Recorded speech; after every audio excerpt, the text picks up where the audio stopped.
Paano nga ba natin mahanap yung inner peace natin? Alam nyo, ang pinakaunang gawin nyo is kailangan mong mahalin yung sarili mo.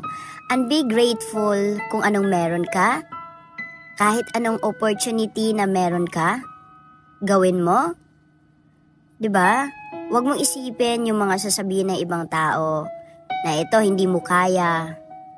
Kasi ikaw talaga sa sarili mo ang may alam kung kaya mo ba yang gawin. 'Di ba? So, syempre, mahanap mo yung inner peace mo, lalong-lalo na sa mga taong nakapaligid sa'yo, na nagsuporta, laging andyan para sa'yo.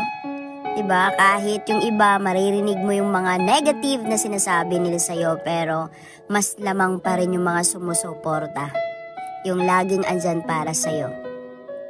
Kaya kung ikaw, nahihirapan ka mang hanapin ang inner peace mo, simulan mo sa sarili mo. Mahalin mo ang sarili mo para makamit mo ang kapayapaan na matagal mo nang hinahanap.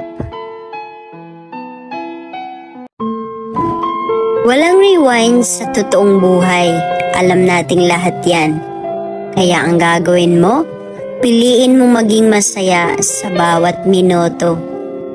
Dahil hindi mo na maibalik ang mga oras na ginugol mo.